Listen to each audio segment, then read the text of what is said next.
Voilà, merci chers internautes. Les sous-sous, les longs ça des vidéos pour Nabino. Certainement parce qu'information est allée. À la une déjà à Kinshasa, Balobi Janine Mabunda sauvé par la justice congolaise. Voilà, état de droit Yangoyo. Parce que déjà, information comment qui a élinguité, comme quoi, règlement des comptes, chasse à l'homme, boyena boye. Et pourtant, on appelle à mon acquis. On a que comment le Conseil d'État a l'Assemblée nationale, mais c'était recevable et fondé. Et comme ce qui peut fonder, non recevable. Bon, comme c'est la justice, mais il faut changer zaté, calme, parce que la crise est réelle, la crise est palpable. Donc, le chef de l'État a fonctionné dans l'Assemblée nationale, il y a un modèle Wanate. Oyo mokonza mboka asalisi ba événement bango ba yete. Donc, il y a sabotage, il y a crise. Vous comprenez? Donc, les violons ne s'accordent plus. Et sur ce, le chef de l'État va décider autrement selon la Constitution. Une année déjà, c'est le cas qui, le chef de l'État a le plein pouvoir de dissoudre même le Parlement au cas où, il y a crise. Donc la crise est là, le chef de l'État va décider autrement. Dans le cas d'un secret, le chef de l'État, ce n'est pas un secret de polichinelle. Donc le chef de l'État va de nouveau parler à la population. Il faut attendre. Tu dois anticiper, tu dois éviter qu'est-ce que le chef va dire, qu'est-ce que le chef va décider. Tu es là, au moment opportun, Mokonzamboka a s'exprimer.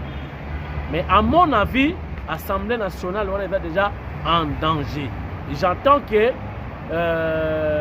Daniel Safou, Azwa Mandoki, le rôle Barnabé à lobby, que hier à Simba Mandoki. Na yebite Mandoki à Simba, ya tata na ye, tu Mandoki oya l'État, oyo ba peuple, ba contribuable, ba pesa kamongo, pour pas seulement Mandoki pour protéger la population. Ce monsieur doit être arrêté. Je crois qu'il n'est pas congolais. À cause de la peine, alors Mouniangoura. Voilà, rapidement, actualité de qui ça les sous sur ma Miba. Toujours Miba, baza ko freiner Miba na badongolo miso. 40 millions de dollars américains. 40 millions. Oyo ba partenaire banque moko privé avec ça mosolo na Miba pour la production il y a haut niveau. Parce que Miba, avec les moyens de bord, a commis 20 000 carats à diamants. Sans appui extérieur. Vraiment, Bazali a félicité. N'a pas pris Kalakasa. Donc, ma machine a mais, Basali est fort. Bakomi na nombre on a bakara. Alors, ceux qui sont comme tous à solo adéquat, et vous avez un miracle. Kasai, écoutez les mains. Il y a un maman ya Miba, maman ya Kasai, ya grand Kasai. Baza prête pour passer la marche. Votre maman ya Kasai, passer la marche. Et quand la femme se fâche, on cata forme, on lokakuna. Papa scellé, signé, mbongo kota na Miba, production et zonga ya kitoko. Miba a pesa pena mu pepe. Batu ba respirer. Chers internautes, numéro 1, il y a DGM. Il y a Basinsoir, il y a Fandisier, il y a Longolier, il y a Remercier. Pourquoi chef de l'État a fait ce qui consigne, il y a cachot privé. Il faut écouter. À part quand il y a officiel, au Salimabe, au Sambi, il y a Fandisier. Et non, il y a des non identifiés, mais il faisait des banatés. Pour bango ko kakabanga ndingona ndingona na yango ba yako mona DGM bakanga ba expatrié ba paya batu yangani na ba réseau yebalite ba koti bango na kumba ba konda donc na yeso busu ba kufa tant d'informations est commis.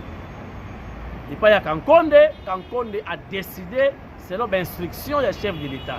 Donc le number one, il y a deuxième, Kunamfinda. Wow. Voilà, avant de kende na maman ya likambo ya lelo, na ko rappeler lisusu commune ya Kasavubu, commune ya Kalamu, Mawatro. Baburuku mestre wana chinzingu donc zéro kadikiasa baosa lelo ko penalty.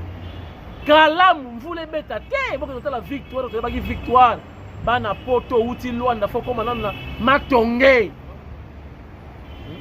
Omona nanu donc victoire ndenge ezalaki lelo mawakiadi.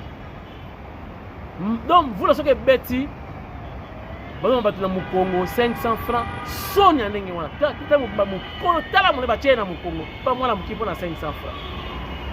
Donc baka niveau boucher moyen kutezati mais burgomestre wana kaka yonga liboso donc tala bandeko la mulai mingi rais mingi Kalamu yo rais nini Mawatro Kalamu bolukela biso burgomestre mosusu oh wana burgomestre wana ya PPRD a umeli bilan négatif largement négatif victoire elongi na ngwe baby Kalamu Mawatro tala bato bomza béton place wana chef de l'état la bibo tandanga wa place on beba à tout moment ko beba yé moko béton lobi mettez-moi ici mais nous avons un béton wana il a déjà en danger pour maille déjà et balé comme wana ce qu'avec Kokate a démissionné. Voilà. Les lots, ils ont qui likambu ya livre. Na boire coup d'œil, bon limbis. Ils ont qui makambu ya sortie officielle, il y a livre. Livre, wana c'est lié na makambu ya santé.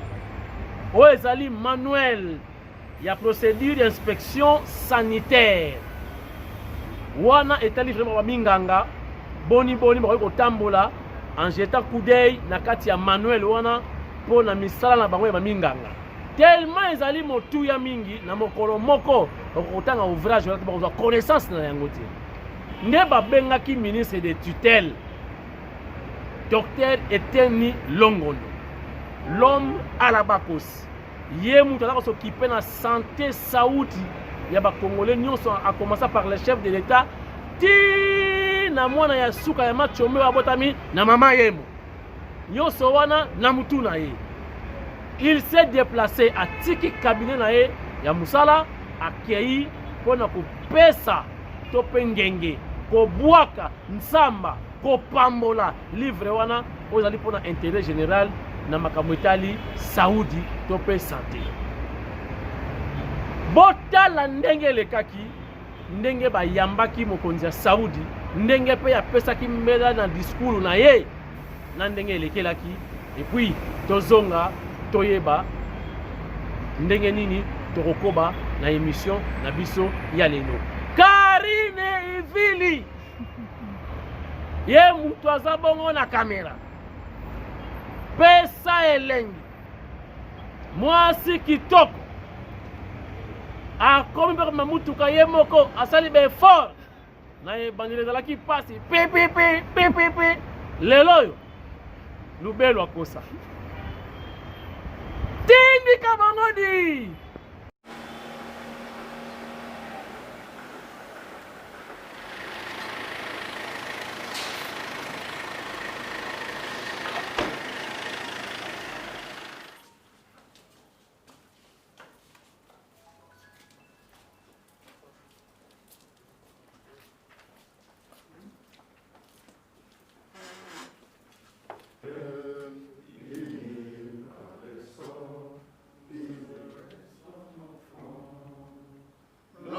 Monsieur l'inspecteur général de la santé,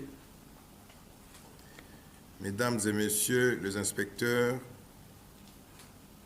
des inspections générales et provinciales de la santé, distingués invités, mesdames et messieurs, je tiens tout d'abord à rendre un vibrant hommage à Monsieur le Président de la République, Son Excellence Félix Antoine Tshisekedi Tshilombo, qui a fait de la lutte contre les antivaleurs son cheval de bataille en République démocratique du Congo.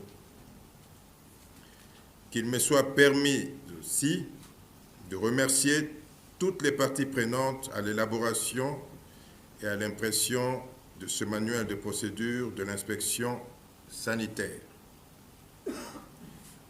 Je l'ai préfacé sans hésitation, car ce manuel s'avère un outil de gestion, de planification, de formation, d'information et de communication en matière de la santé et un atout de la mise en place de la couverture santé universelle. Dans le passé, les fonctions de mise en œuvre et d'inspection-contrôle étaient exercées par le secrétariat général et au niveau provincial par le service décentralisé. La séparation des fonctions réserve désormais au secrétaire général une responsabilité normative de régulation et de prestation de soins. L'Inspection générale de la santé assume, quant à elle, les missions d'encadrement, d'enquête, de contrôle et de sanction. Il ne peut donc exister aucune confusion entre les missions du secrétariat général et celles de l'Inspection générale de la santé, les deux organes devant travailler en complémentarité pour l'efficacité des actions dans le secteur de la santé. Mesdames et Messieurs les inspecteurs de la santé, vous appartenez à un organe dont les activités d'inspection-contrôle en permanence sont capables d'éveiller la conscience de tous les acteurs de notre système de santé à l'exigence de l'assurance qualité de soins et de services de santé, à la nécessité de gérer les environnements dans la perspective d'assurer la sécurité sanitaire et la santé publique. Et, de par d'éventuelles sanctions, les différents services de l'inspection sont en mesure de redresser diverses déviations et d'obtenir la réparation de multiples préjudices causés aux populations. Mesdames et Messieurs les inspecteurs de la santé, je sais particulièrement bien qu'il n'est pas facile d'être inspecteur ou de travailler comme inspecteur dans un environnement où la notion de contrôle est très mal perçue. Ne cédez ni au découragement, ni aux menaces de toutes sortes, et encore moins à toute tentation de quelque nature qu'elle soit. Le président de la République ainsi que le gouvernement vous rassurent de leur accompagnement jusqu'à ce que les gestionnaires du secteur de santé vont cultiver un nouvel esprit basé sur la bonne gouvernance conduisant à la gestion axée sur le résultat. Messieurs l'inspecteur général de la santé, je vous confie ce manuel de procédure de l'inspection sanitaire pour sa vulgarisation et son utilisation efficace à tous les niveaux de notre système de santé.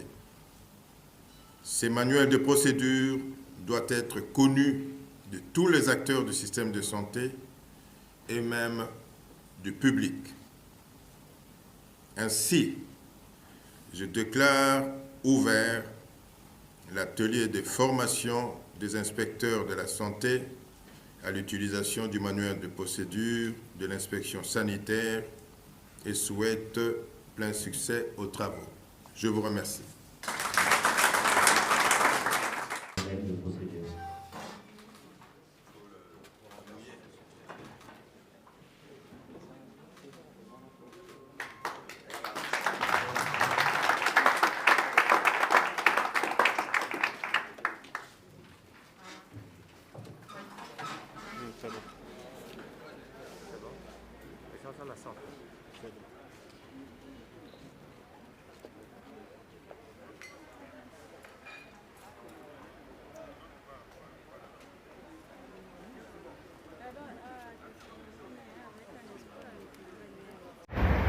Merci beaucoup, nous sommes de retour. Karine Vili na caméra.